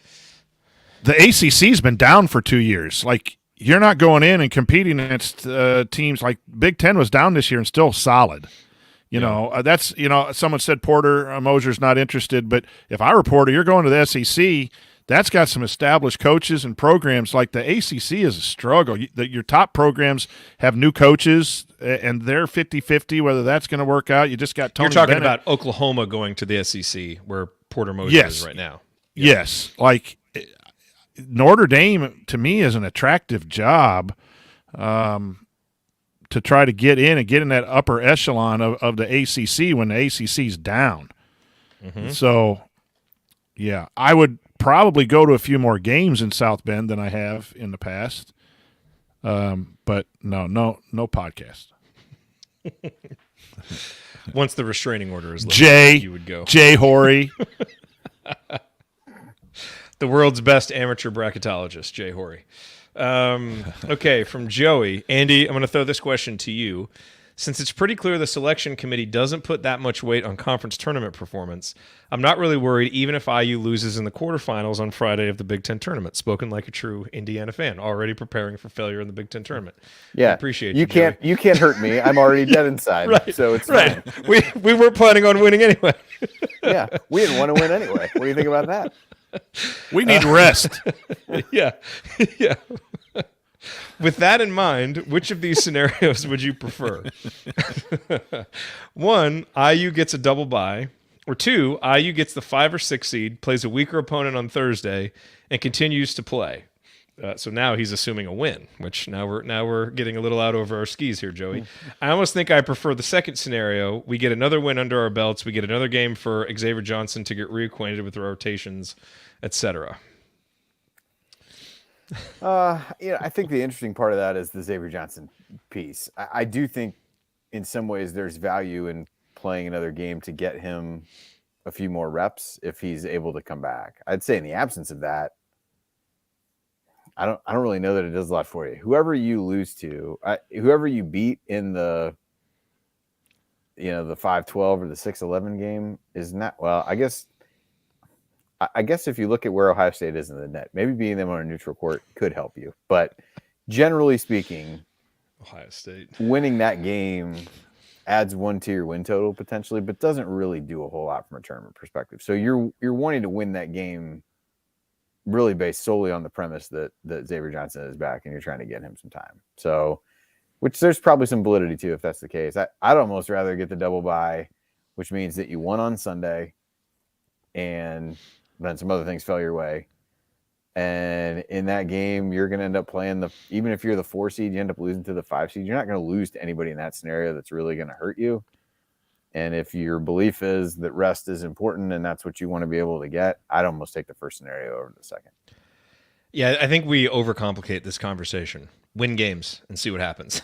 So you win and get the double bye, and then let's just go from there. I think we overthink it when we start thinking about would we rather, play again. And I get kind of the thought process there, especially with Xavier Johnson. Can you bring him back? So I don't want to belittle that, but I think we just need to simplify it. Let's get the best seed we can, and let's win as many games as we can. Whatever else you can do within that construct, great. But I would not want to take a step down in seeding or play an extra game or, lose to rest. Just go play and win as many games as you can. That's what I think. As Herm Edwards told us. There you go. You play to win the game. Let's see here. Oh, from Richard. He said, if Indiana beats Michigan and gets a 4 seed for the NCAA tournament, this is a good question. Is this regular season a success based on what was expected or a letdown? And Coach, you kind of covered this earlier, but I'm curious what you think. Do we have to win? If we get a 4 seed, do we have to win for it to be considered a success? Or does just getting there kind of make it a success? Because he just said, is the regular season a success? I think it's a success given the fact of the roster being just torn apart by injuries. It is not a success compared to where we thought we were going to be, which was Big Ten championship and a full roster. I think we could have been better. But I just think despite maybe not liking the offense or the defense or this or coaching substitutions, all of those types of things, honestly, if we did a show and said you're going to lose X for the year, and you're a 4 seed, we would have taken that and run with it. Yeah. So I think, I think this season has been a success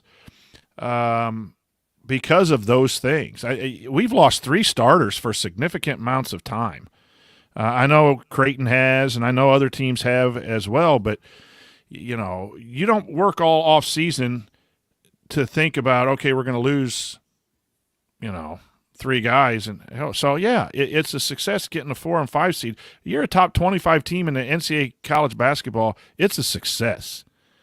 Like, if you expect that it's only a success if you're a top 4 or 5 team, man, you got some – it's just tough. I mean, I hate to be in your shoes where you got to be the greatest or you're not successful.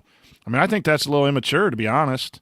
Now, expectations – Indiana needs to be up there. Absolutely. There's a difference between expectations and evaluating what happened this year.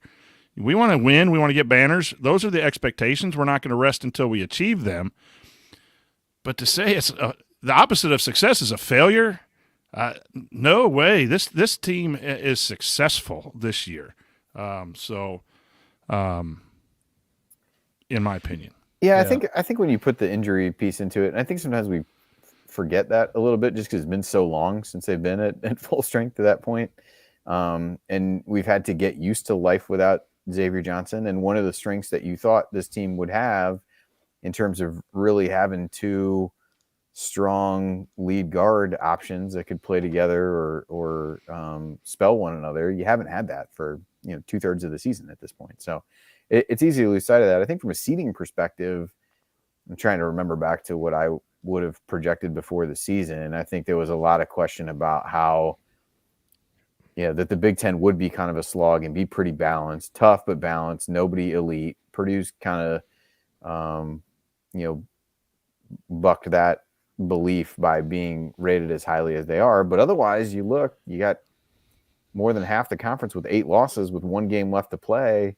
It's been kind of what you thought it would be. And I think probably the highest Big Ten seed that I had was maybe a 3 or a 4. So if you look at it from a seeding perspective, a 4 feels pretty good, given the circumstances. But I think you look at the overall record and more of the highs and lows and the really high highs and the really low lows. And I think it can make you feel like it's worse than it was. But if you take a step back and look at the whole body of work, I think it's not what you would have expected them to accomplish at the beginning of the season. But I don't know what you would have expected if you knew how the roster was going to play out. And I think the depth has proven to not be as much of a strength as we thought it would be heading into the season for maybe different reasons. Maybe the injuries have played a role in that as well. So it's a little bit hard. I think if everybody had been healthy and this is what you accomplished and you lost that many games in the Big Ten, when you look at it, I think it'd be easier to sit back and say it feels disappointing. I just struggle with that a little bit given the circumstances. And quite honestly, maybe I'm giving too much credit for the really bad start to the Big Ten and the way that they responded in that scenario, perhaps because IU teams of recent vintages have done nothing of the sort to really pick themselves up off the floor and play well for an extended period of time. Yeah. Indiana won the Big Ten and was a 5 seed in 2016. Yep. We have a depleted roster with injuries up and down and likely to be a 4 seed. Again, it goes back to your definition of success and expectations. I think those are 2 different things. And,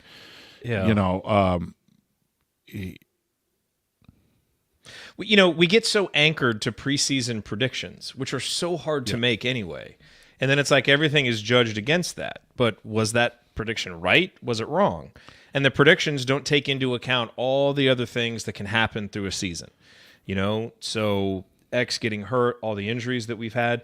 I mean, just, look at it. We've talked about the unbalanced schedule. And I don't say it because it changes the records. It doesn't.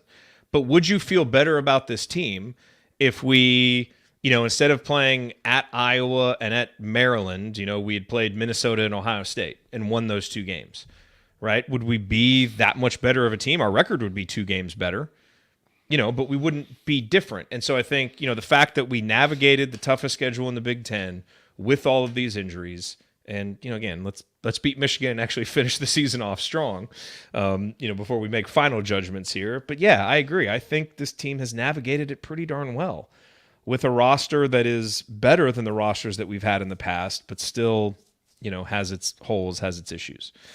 So anyway, yes. Let's get to Valerie's question. We'll just do a couple more here, and then we'll go. So Valerie says, we are continually plagued by injuries. Is this bad luck, or do we have to look at Coach Marshall? We had problems when he was a coach under Archie too. I just don't have any other answers. Marshall was insistent on getting that sandpit. My brother blames it for a lot of our injuries. This is a tough one. I'm not sure that any of the 3 of us are qualified enough to give a great answer on this. And I think when you look at the injuries, I don't know. I mean, Trayce faced a back issue. What was the cause of that? I don't really know. Jalen had a back issue dating back into high school that plagued him some this year. X's injury just seemed like a freak injury that happened, in the Kansas game. I don't think that was necessarily caused by how he's been training. Same thing with race. Like when someone rolls up on you, I'm not sure there's a lot of training that you can do to prevent that. So I don't know. I mean, I think it's fair if over and over again you kind of see these issues, you wonder. But, I would also have to look at other teams. And maybe you guys have a better sense of this. Do you think Indiana has dealt with more injuries over the past 6, 7, 8 years than other teams? I mean, when you guys are looking out there at Bracketology, I don't know. I don't pay attention to other teams that much. As much as you guys, anyway. Yeah, I mean, I think the ones that really get attention from a bracketology standpoint are really high-end players. That not a lot of attention is paid to, guys who aren't the stars. So, like using Race Thompson this year as the example, like that's not the kind of one that would probably move the needle one way or the other for you in terms of bracketology. The one that gets talked about this year a lot is the Kalkbrenner guy at Creighton, and he's their best player. And I think a little bit easier to draw the line between him being there and not. I mean, even Villanova playing well lately. Justin Moore comes back. They've been way, way better with him. Now his is different because he missed the first, close to 20 games of the season. So your sample size of what they look like with him is a little bit different. But, I think those are the kinds of ones when it's a star players who really matter. So I don't know that I have maybe as good a frame of references as you might think that I would. But yeah, I think looking certainly at the ones this year, the only one that we really don't have a lot of information about the root cause of is Trayce's. But the Race and Xavier Johnson ones are just kind of unlucky plays that happen in the course of the game, and you get rolled up. And I think you see that some in the NFL. I think there's NFL teams that would say, hey, this is a result of what we're doing. I think the Eagles are one that would say that a lot, quite honestly, that I follow. They haven't missed a ton of games due to injury over the last couple of years. Is that really something that you're doing differently? It might be. And maybe football is different in that regard, where you have a little bit more say over the kinds of drills that you're doing and how much contact you have and what stretching you're doing and whatever. I don't know. I don't look at the ones this year and say they were preventable. Like I said, Trayce's is really the only one we don't have great insight into. But you also look at him out there getting beat up night in, night out. Probably, 25 plays a game where you might be able to hurt your back and that. So I don't really know. I'm sure that's something that they're looking at. I think you'd have to see it that way. I think you'd be foolish not to see if there's something different that you could be doing. But at least for this year, I find it a little bit hard to connect the dots on that. Yeah, it seems like due diligence. Like if I was Scott Dolson, I would probably try and find someone I trust just to review the things that we're doing and see if an outside opinion says, oh boy, the latest science suggests that that's not a good thing to do. But, outside of that, Cliff Marshall, boy, you talk to players, you talk to their parents, they love Cliff Marshall and everything that he's meant to the program and what he does, not just helping these guys from a physical standpoint, but from a mental and an emotional standpoint.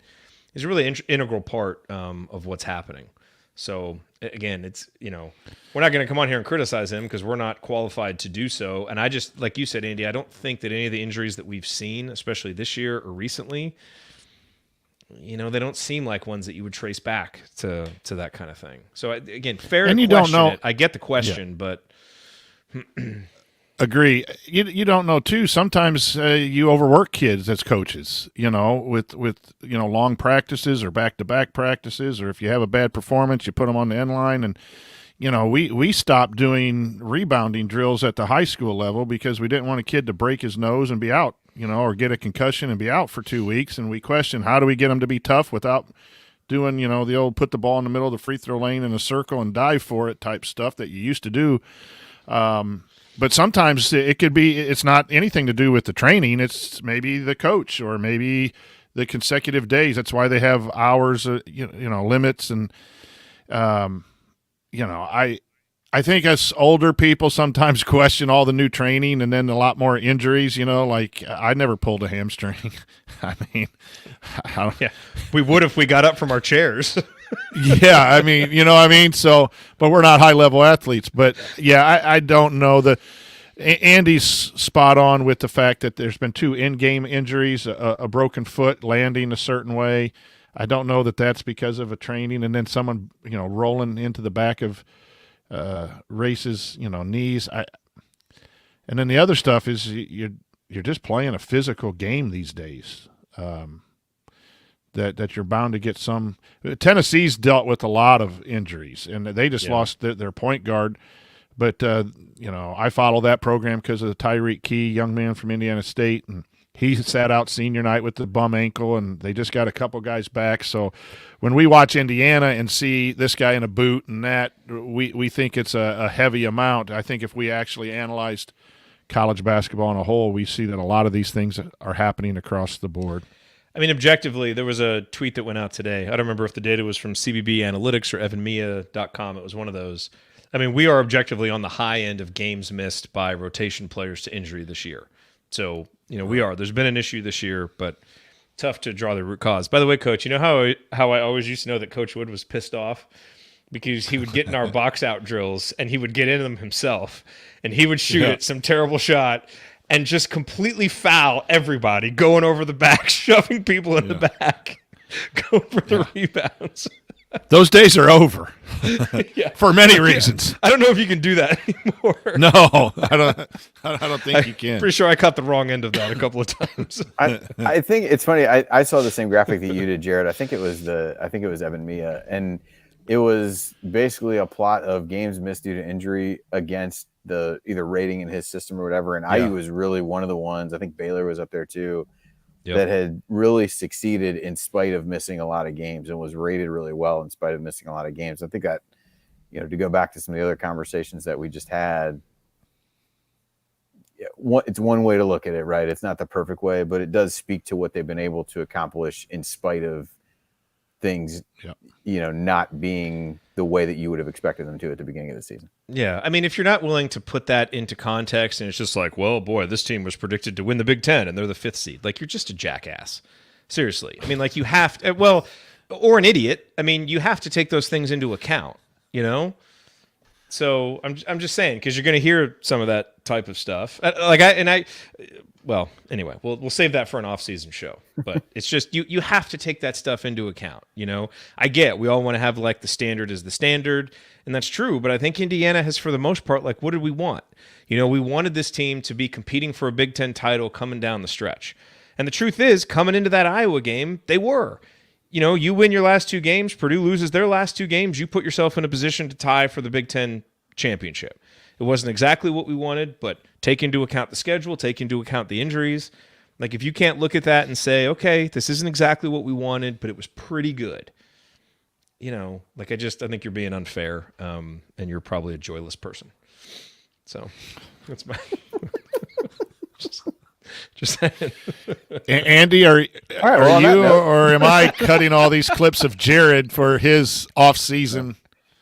I don't know if you or I have time for that in the coming 10 days. Yeah, not in the next 2 weeks. I'm just but maybe later. Just giving you a preview of the off-season debates between me and Ryan on this topic, because I feel like Ryan kind of said that before the Iowa game. Where it's just like, hey, this team was predicted to be here, and I get, you can't lose a game like that at home. That performance was terrible, but we got to take into account the context of the full season. We'll debate that later. I'm trying, and I don't want to get all philosophical or anything. I'm trying not to get caught up in this world we live in where you either win or you're horrible, or the other team has got to be awful because my team's great. The silos that we're in, and it is just, you can be successful and have a successful journey and come up short of your expectations. Yes. And then what that should do is drive you in the off season to keep those expectations and get better. If it is, you got to win a championship or you're a failure, that's a tough life to live. As a fan, that's a tough life to live as an athlete or a coach or whatever else. You coach to those expectations and you're disappointed. Failure is different than disappointment. But we live in a world now where my side wins or it's awful, and I'm going to scream and yell at the moon for every reason and everyone else's fault that my team or my group didn't win. And it's just it's not I don't think it's healthy. I'd rather Indiana be the 1 seed in the tournament, but I don't know that we would have predicted it without the full roster. So hey, I'll leave your words to explain those. But we've had 10 solid years to rationalize losing. I think we've come up with a good strategy here. You're pretty good at it by now. Yeah. No, Coach, I agree with you. I mean, I think you have to enjoy the journey. You have to appreciate the steps along the way. I think no one wants this season to be the pinnacle of IU basketball, but we want it to be a good step in the right direction after, and this is a step forward from last year, a big step forward. So, you gotta be able to recognize that. Last question. I was just gonna say it's kind of what Coach Fife said when he took the job about we need to get back to where you love Indiana and you're disappointed when they don't, but you don't sit there and just rip apart Indiana when they don't meet your super high expectations that we all have. But what would social media and what would this podcast be like in the night? In some of those years where he didn't win the Big Ten or he got knocked out in the first round. I mean, hell, we would have had him run out of town. The way the world operates today, and yeah. Anyway, next question. I would have liked to do a post-game show for the Ted Valentine Illinois game. That would have been a fun one.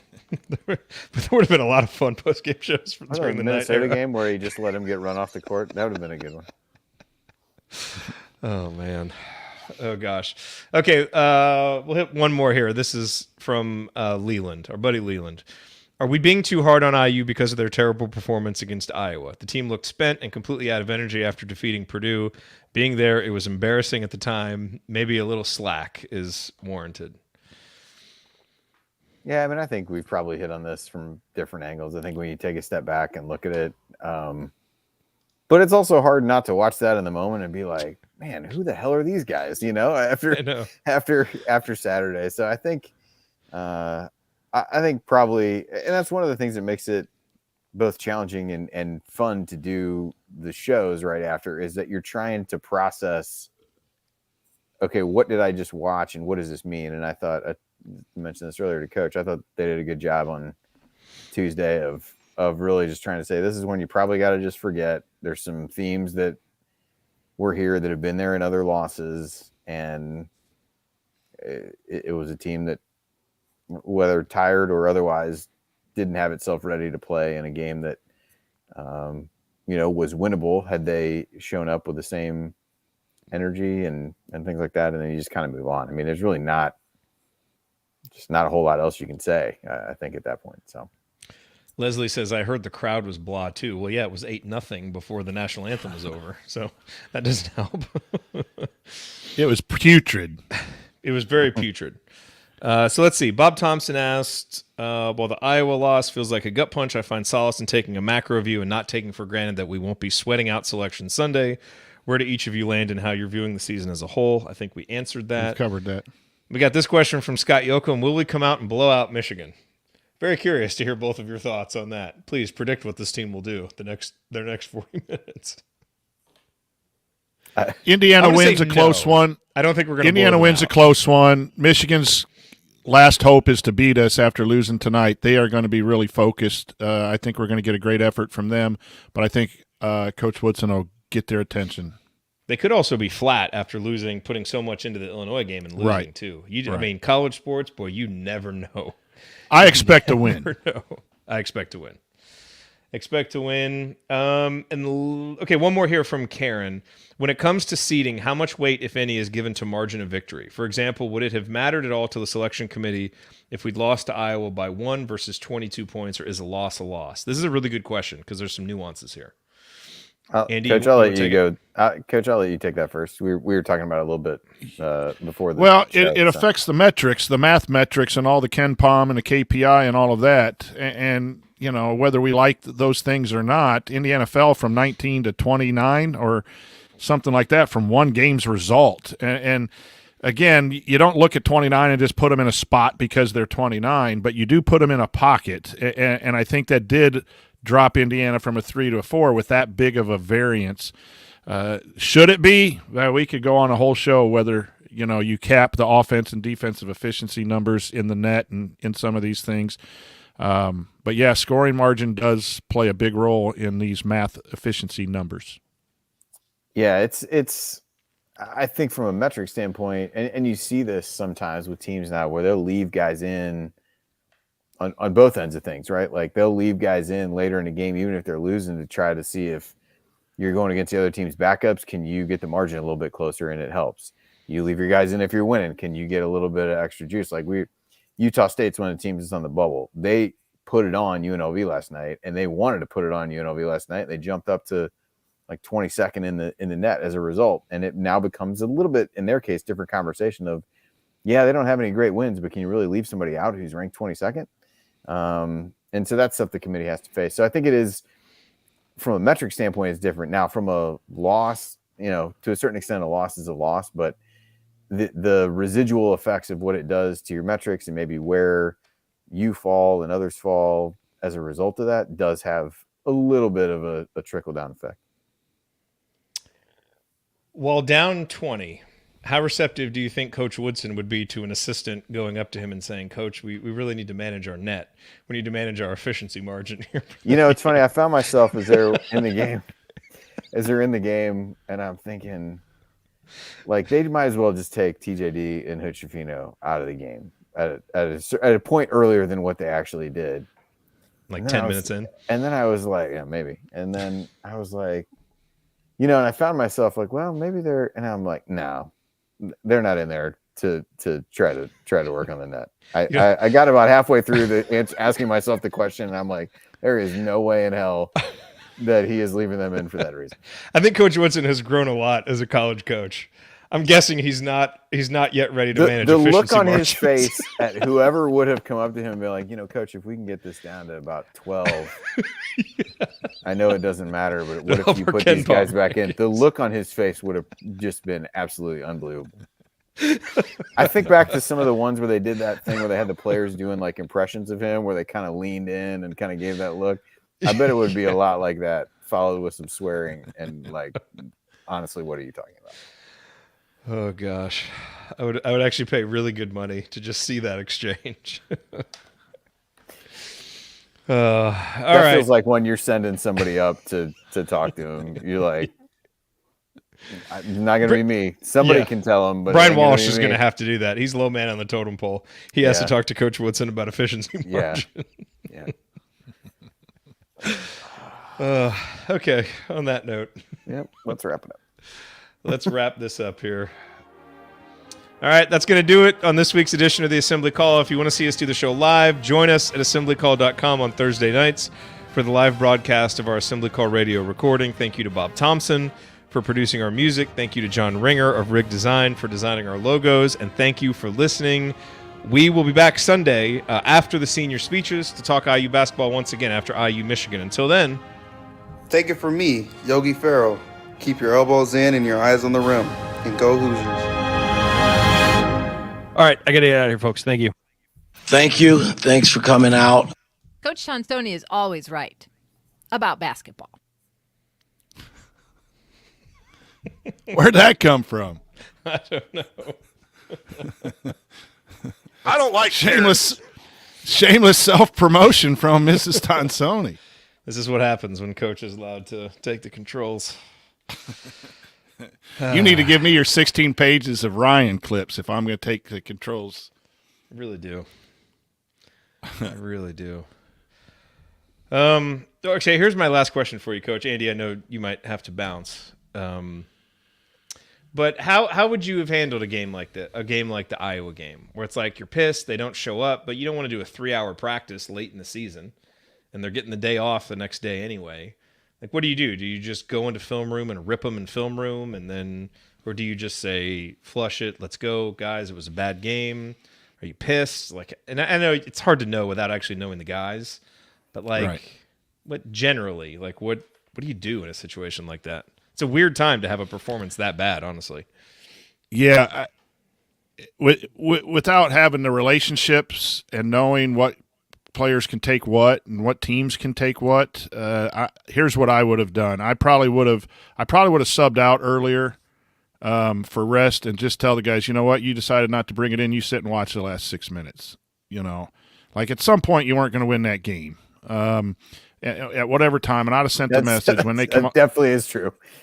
When they come off, it's like I can't believe how disappointed I am that this was the effort we got. You sit and watch it, you own it, you sit in it. I'd have been a real asshole on game night. Jared Morris gave up on us. Okay, we're taking you out. So I'd have done that, and then I would have had a heart-to-heart discussion with film saying, guys, we're going to watch this, and this just can't happen. Like, we had a great performance, and we gave it all away. We had a packed house. Everyone was, we play for Indiana, and we didn't do it. This is embarrassing. Like, there's a time when they know how bad it was. So screaming and yelling and putting them on the end line is more beginning of the year stuff, because you got to save them mentally and you got to save their legs, and you still have something to play for. So, I would, probably do it like I did with my boys. When I was mad at my boys, we had a meeting and I talked to them and tried to get them to, like, that's not a Tonsoni effort. That's embarrassing. I never scream and yell, and then they would all, put their head down and go up and see mom and do all that kind of stuff, right? But and there's other times where you just kick their ass. Coach Tonsoni is always right about basketball, and then they would leave. That's right. Yeah. But I think I'd just have a heart-to-heart conversation. Like, guys, if we got goals, we got to win a Big Ten championship tourney. We'd like to do that. We'd like to advance in the Final Four and get that. But you can't be up and down. And this was the worst of the up and down. I think you just honest with a little bit of screaming, maybe. Turn your butt cheeks on. I would not be physical in practice at all. All you're doing is you're running them further in the ground mentally, and that performance might have been. We've talked fatigue for a long time too. Yeah. If you've been practicing hard and they've been going every 2 or 3 days and they had to do it, to win, part of that could have been left in West Lafayette, but maybe part of that was. That's almost too. So you don't want to run them. Yeah. It's almost the best way to spin it. Is it like they literally left everything in West Lafayette and put so much into that game? Because it's true. The fatigue had been an issue. So we'll see. I think we find out Sunday. Sunday. I don't know if this was. I don't know when this was, but you look at IU schedule. Their quote unquote bye was at the beginning, and so they've been playing weekday game, weekend game for 9 straight weeks. By the time it's all said and done, to get to your 18 games. And I think that, we talked about physically what they look like at times. And I'm not really sure how that happens where other teams are getting, a whole week off here and there. And this is about as close as they've gotten from a Tuesday to a Sunday. Yeah. So maybe that's good timing for that. And they come back a little refreshed, but it's kind of hard when you step back and look. It's like, man, that's a long time to go. And I know it's not like the NBA where they're playing more games than that in a week and different things like that. But for as little as the bench has been used for this team to get into that rhythm and never really have a break from it, I think we looked at it at the beginning of the season and kind of like, this isn't too bad. You kind of get into this flow where you're playing on these kind of set days. But I do think it probably grinds on you after a little while, especially given the state of the league, the fact that their games have been difficult because of the unbalanced schedule and just how many minutes some of these guys have logged. So, yep. All right, Coach, we do have 9 pages of sound bites for you. Guess I'd rather be Mark Turgeon than Kansas. I don't even know what the context of that was. What was that? I'd rather be Mark Turgeon than Kansas. Was your quote? I don't know if that was maybe when Kansas was really in trouble with some of the stripper pole. They might be punished. I don't know. Well, maybe, because this is on the same page. And then I would have been fired because of the stripper poles in high school. Luca Garza is not a pimple on Calbert's backside. Your finest moment, honestly. That's true. Okay, let's go. Just a crisp 2 hours on a Thursday night here. It was helpful, though. I got some laughter out. We got some giggles out. Stress relief. That's important. Jared survived a storm. Exactly. Survived a storm. Brian, out watching high school basketball. So it's all good. We're all getting important things done tonight. Goodness gracious. All right. Good night, everybody. Sounds good. We'll see you See guys. y'all. I'm ending this broadcast. I'm in control. End it. Let's go home and go to bed.